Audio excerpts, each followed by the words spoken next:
नाही, याच्यामध्ये काही तांत्रिक तांत्रिक बाबी ज्या आहेत. आता काल जे काय आपण 2 वाजता विखे पाटील साहेबांनी त्यांना आश्वासन दिलेलं आहे ते देखील आपण बघितलं की सातारा गॅजेटच्या बाबतीमध्ये 1 महिन्याची मुदत मागितलेली आहे. गुन्हे मागे घेण्याच्या बाबतीमध्ये आम्ही कारवाई करतो म्हणून सांगितलेलं आहे.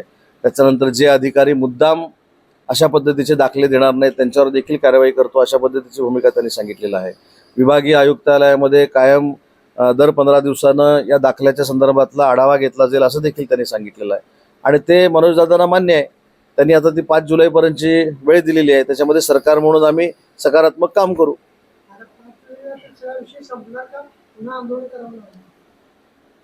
मनोजदादा जरांगेंना पुन्हा आंदोलन करायला लागू नये हीच शिवसेना म्हणून आमची भूमिका असेल आणि सरकार म्हणून देखील आमची भूमिका असेल.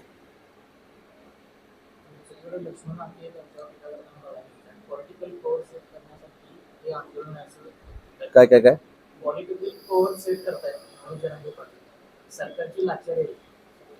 नाही, लक्ष्मण हाके, प्राध्यापक लक्ष्मण हाके काय बोलतात हा त्यांचा वैयक्तिक त्यांच्या बाबतीतला विषय आहे. त्यांना जे वाटतं, त्यांना जे पटतं, शेवटी आपल्या घटनेमध्ये लिहिलेलं आहे व्यक्ती स्वातंत्र्य आहे, बोलण्याचं स्वातंत्र्य आहे, चालण्याचं स्वातंत्र्य आहे. या सगळ्या स्वातंत्र्यामधला त्याचा एक भाग आहे की ते बोलतात. त्याच्यामुळं ते बोलल्यानंतर आम्ही सगळ्यांनी त्याच्यावर काहीतरी बोलणं हे योग्य नाही. त्याच्यामुळं लक्ष्मण हाकेंच्या बाबतीमध्ये देखील मी स्पष्टपणानं सांगतो की ओबीसी समाजाचं देखील आरक्षण काहीही कमी होणार नाही, त्यांचं काही कमी होणार नाही ही भूमिका देखील महायुतीच्या सरकारची आमची सगळ्यांची आहे. एक मिनिट, मंगेशला फोन घेऊन सांगायला सांगणार पत्रकार परिषद. मंगेशला हां, मनोज जरांगे पाटील आणि हां नाही, मला असं वाटतं, मला दोन्ही नेत्यांना विनंती करायची आहे. एक नेते मराठा समाजाचं नेतृत्व करतात, एक नेते ओबीसी समाजाचं नेतृत्व करतात. आपल्या महाराष्ट्राच्या संस्कृतीचा विचार करून आपण सगळ्यांनी पुढे गेलं पाहिजे. मराठा समाजाच्या पण मागण्या मान्य झाल्या पाहिजेत, ओबीसी समाजाच्या पण सगळ्या मागण्या मान्य झाल्या पाहिजेत. पण ह्याच्यामध्ये टोकाचा संघर्ष हा जातीमध्ये धर्माधर्मामध्ये असता कामा नये. आणि म्हणून दोन्ही नेत्यांना आमची विनंती आहे की भविष्यातली पिढी, आपल्या नंतरची पिढी, मग ती मराठा समाज असेल किंवा ओबीसी समाज असेल, हे एकामेकाकडे वैरी म्हणून बघू नये ही जबाबदारी नेत्यांची देखील आहे. म्हणजे आमची जशी आहे, शासन म्हणून आमची जशी आहे तशी त्या नेत्यांची देखील आहे. नाही, लक्ष्मण हाकेने जर आंदोलनाचा इशारा दिला तर त्यांच्या देखील ओबीसींच्या बाबतीतल्या काही ज्या शंका असतील, त्यांना जे ओबीसींच्या बाबतीमध्ये जो काय अन्याय होतोय असं वाटत असेल तर त्याची देखील बैठक आम्ही शिंदे साहेबांबरोबर करू, त्याची देखील बैठक देवेंद्रजी फडणवीस साहेबांबरोबर करू. ओव्हरऑल महत्त्वाची गोष्ट अशी आहे की महाराष्ट्रामध्ये जेवढे जाती धर्म आहेत त्या कुठच्याही जाती धर्मावर अन्याय होऊ नये ही महायुती सरकारची भूमिका आहे.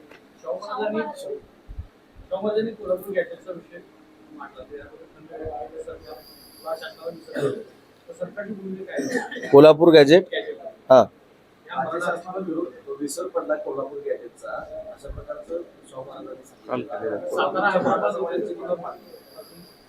नाही, याच्यामध्ये तुम्ही जर विखे पाटील साहेबांची स्टेटमेंट बघितली असेल तर सातारा गॅजेट असेल किंवा कोल्हापूर गॅजेट असेल किंवा पुणे गॅजेट असेल, औंध गॅजेट असेल, या संदर्भातले जे निर्णय आहेत त्याच्यासाठीच त्यांनी 1 महिना मागून घेतलेला आहे. मला जे माहिती आहे, मी काय त्यांच्याशी थेट बोललेलो नाही, पण आपल्याच माध्यमातून जे काय आम्हाला बघायला मिळतं, ऐकायला मिळतंय त्याच्यामध्ये स्पष्ट असं आहे की ज्या पद्धतीनं त्यांना आवश्यकता आहे त्या पद्धतीनं 1 महिना त्याचा अभ्यास करून त्याच्यावर निर्णय घेऊ असं विखे पाटील साहेबांनी सांगितलेलं आहे. आणि विखे पाटील साहेबांनी प्रसादजींकडे आम्हाला असा निरोप दिला की बाबा आम्ही सगळे हे शासन म्हणूनच शिष्टमंडळ तिथे आहोत, तेव्हा एवढ्या लांबून तुम्हाला कोणाला याची जिथं आवश्यकता नाही म्हणून आम्ही तिथं गेलो नाही. याचा अर्थ आम्ही मराठा समाजाच्या मागण्यांबरोबर नाही असं अजिबात नाही. मराठा समाजाच्या मागण्या पूर्ण करण्यासाठी पहिला जो ऐतिहासिक निर्णय घेतला होता 10% आरक्षणाचा, तो माननीय एकनाथ शिंदे साहेबांनीच घेतला होता. आणि आता देवेंद्रजी देखील मराठा समाजाच्या मागण्या पूर्ण होण्यासाठी प्रयत्न करतायत. पण हे सगळं करत असताना आपण जो आता हाके सरांचा विषय विचारला तर त्याच्यामध्ये आमची भूमिका स्पष्ट आहे की जे दिलेलं आहे ते ओढून घेण्याचा सरकार प्रयत्नच करणार नाही किंवा ओढून घेणार नाही ही आमची भूमिका आहे.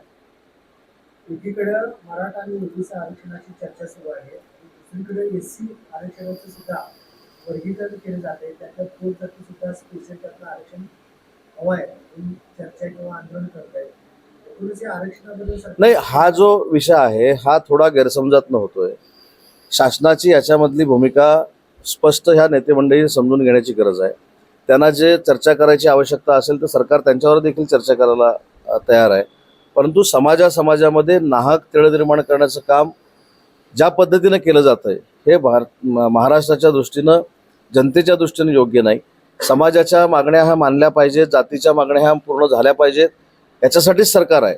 परंतु त्याच्यावर जसं युद्धजन्य परिस्थिती निर्माण होते तशी परिस्थिती निर्माण करणं ही आपल्या महाराष्ट्राची संस्कृती नाही. चर्चेनं विषय सुटले पाहिजेत आणि चर्चेनं संवाद साधून जे आपल्याला काय पाहिजे ते मागितलं पाहिजे.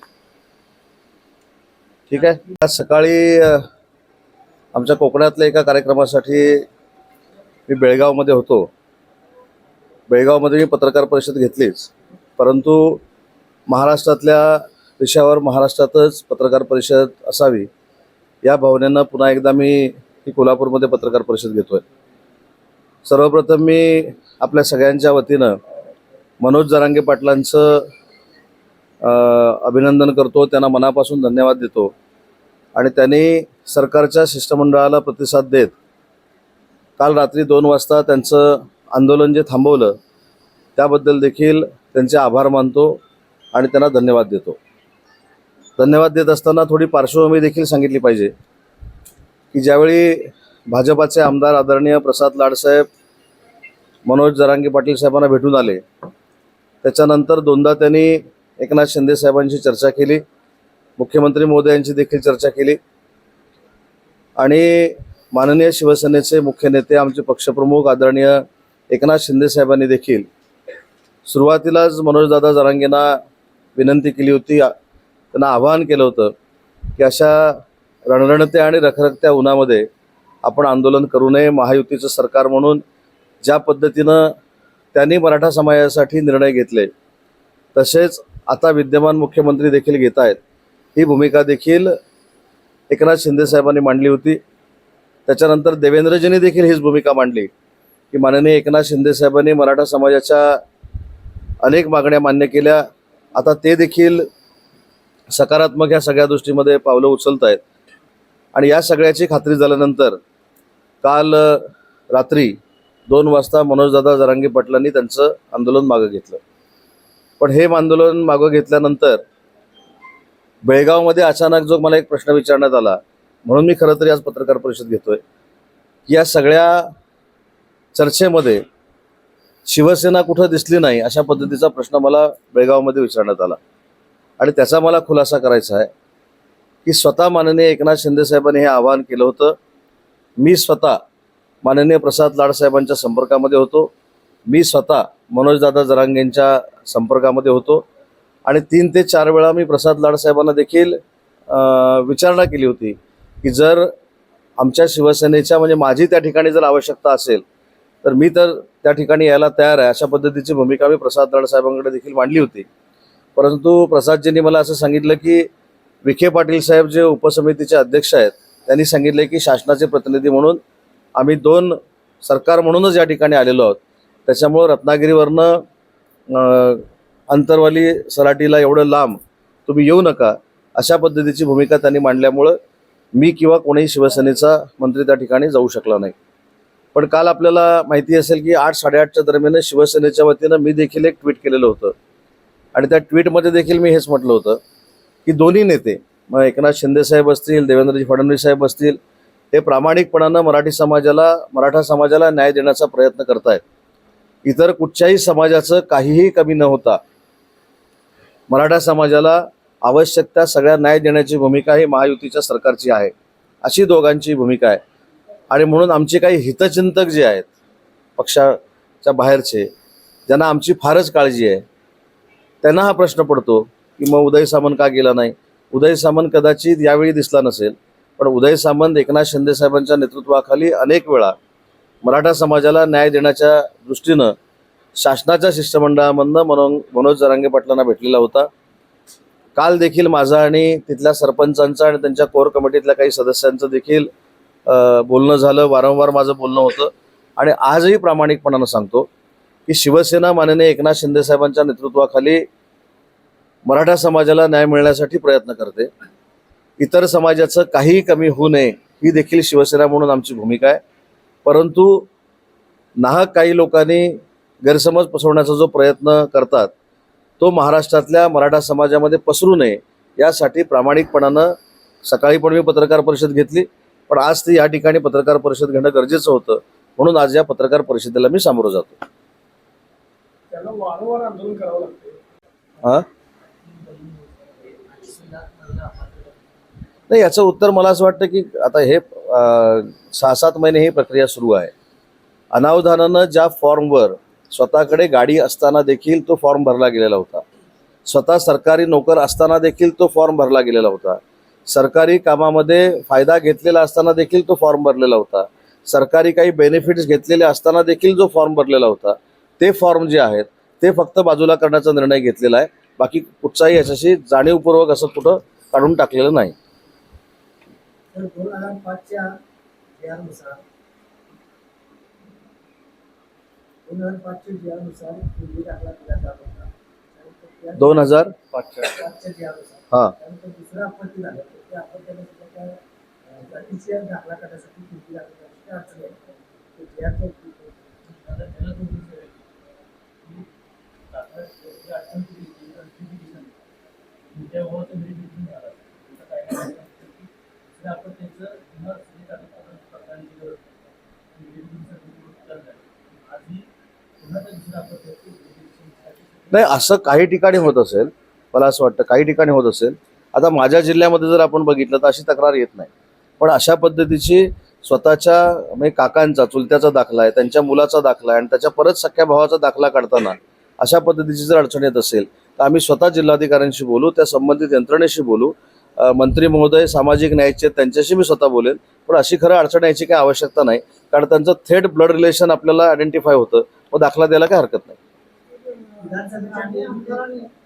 विधानसभेच्या निवडणुकीत जे काही म्हणजे नाना असतील त्यांना काही आश्वासन दिलं होते की विधान परिषदेत घ्यायला ती काही ती संधी होती.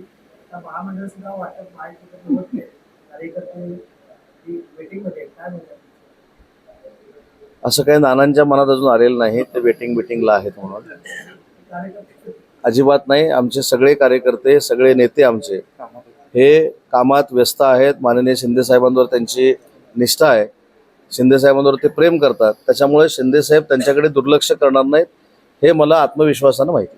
महामंडळ वाटपाला उशीर झाला होता. नाही, महामंडळ वाटपाला देखील उशीर होत नाही. समन्वय समितीमध्ये महामंडळाचा रेशो किती आहे हे देखील तिन्ही नेत्यांनी फायनल केलेलं आहे.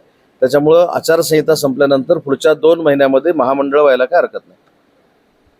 ठीक आहे, धन्यवाद. सर, एकच प्रश्न की 25 तारखेनंतर गोपाळगडाबाबतीत तुम्ही ठोस निर्णय घ्यालच, पण पुन्हा भविष्यात छत्रपती शिवाजी महाराज किंवा गडकिल्ल्यांबाबतीत अशा काही चुका होऊ नयेत प्रशासनाकडून म्हणून तुम्ही कोणता कायदा किंवा कायद्यात एखादी सुधारणा किंवा असं काही मंत्रिमंडळाकडे किंवा मुख्यमंत्र्यांकडे नाही ताई, त्या स्टेटमेंटचा काही मंडळींनी राजकीय मंडळींनी प्रचंड विपर्यास केलेला आहे. खरं तर गोपाळगडाचा इतिहास ज्यांनी आमच्यावर टीका केली त्यांनी तपासणं आणि वाचणं गरजेचं आहे. गोपाळगड हा पुरातत्व विभागाकडे आहे आणि पुरातत्व विभागाकडनं तो राज्य शासनाकडे घेण्याचा आमचा प्रयत्न चालू आहे. म्हणजे तो असं काही बेवारस पडलेला नाही आहे, तो पुरातत्व विभागाकडे आहे आणि पुरातत्व विभागाकडचा राज्य शासनाकडे जर आला तर गोपाळगडचा मेंटेनन्स त्यांच्यापेक्षा आम्ही चांगल्या पद्धतीनं करू शकतो, ही आमची भूमिका आहे आणि म्हणून तो आम्ही मागतोय. डेफिनेटली तुम्ही ते करालच व्यवस्थित, पण भविष्यात असं काही होऊ नये म्हणून एखादा फोर्ट प्रोटेक्शन ऍक्ट किंवा काही असं काही आणाल का किंवा मंत्रिमंडळाकडे अशी शिफारस कराल? नाही, पण ह्याच्यामध्ये 2 महत्त्वाच्या गोष्टी आहेत. जे पुरातत्व विभागाकडे गडकिल्ले आहेत ते देखील सुरक्षित आहेत आणि पुरातत्व विभागाकडनं जे शासनाकडे आलेले गडकिल्ले आहेत ते देखील सुरक्षित आहेत. त्याच्यामुळं गडकिल्ल्यांचं जे पावित्र्य आहे ते राखण्यामध्ये महायुतीच्या सरकारला 100% यश येतं आहे आणि त्याच्या पुढे जाऊन मी तुम्हाला सांगतो की गड किल्ल्यांची परिस्थिती चांगली राहावी म्हणून आमचा जो नियोजन मंडळाचा निधी आहे त्यातला 5% निधी 2 वर्षापासून राखीव ठेवण्याचा निर्णय देखील महाराष्ट्र शासनाने घेतलेला आहे आणि त्याच्यातनं देखील अनेक गड किल्ल्यांची इतिहास जपण्यासाठी डागडुजी होते. तर सरकार स्थापन झाल्यापासून महायुतीच्याच घटकामध्ये स्थानिक स्वराज्याची निवडणूक असेल किंवा इतर काही निवडणूक असेल एकमेकांच्या विरोधात निवडणुकीला तुम्ही सामोरे जातात, एकमेकांवर आरोप सुद्धा केले जातात. किंवा पडद्यावर सुद्धा त्या बऱ्याच काही घडामोडी घडतात. मला एकच म्हणायचं आहे, महाविकास पहिलं बरं होतं, आता माहिती बरं. तर तुम्ही पण व्यस्त राहिले पाहिजे ना.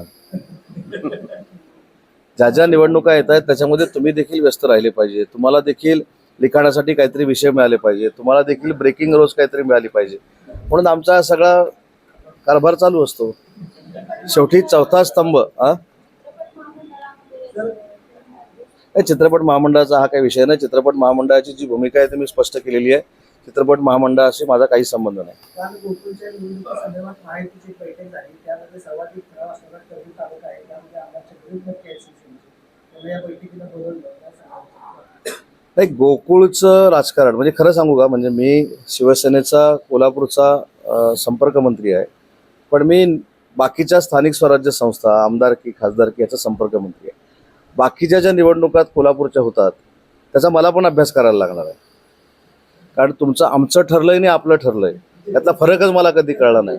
रत्नागिरी जिल्हा लागून असून सुद्धा कधी आपलं ठरलेलं असतं, कधी आमचं ठरलेलं असतं. ते आमचं ठरलेलं आहे आणि आपलं ठरलेलं आहे ह्याच्यातला फरक ज्यावेळी अजून 10-15 वेळा येऊन मला कळेल त्याच्यावरच मी भाष्य करू शकतो.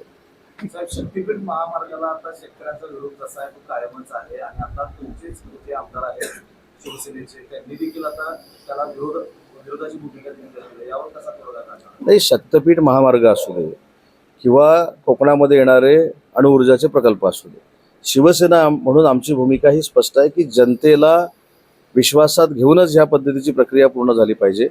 आणि शक्तीपीठाच्या संदर्भात मुख्यमंत्र्यांची आणि आमच्या शिंदे साहेबांची हीच भूमिका आहे की जनतेला विश्वासात घेऊन त्यांना योग्य तो मोबदला देऊन त्यांचे सगळे गैरसमज दूर करून शक्तीपीठ झाला पाहिजे, ही शासनाची भूमिका आहे.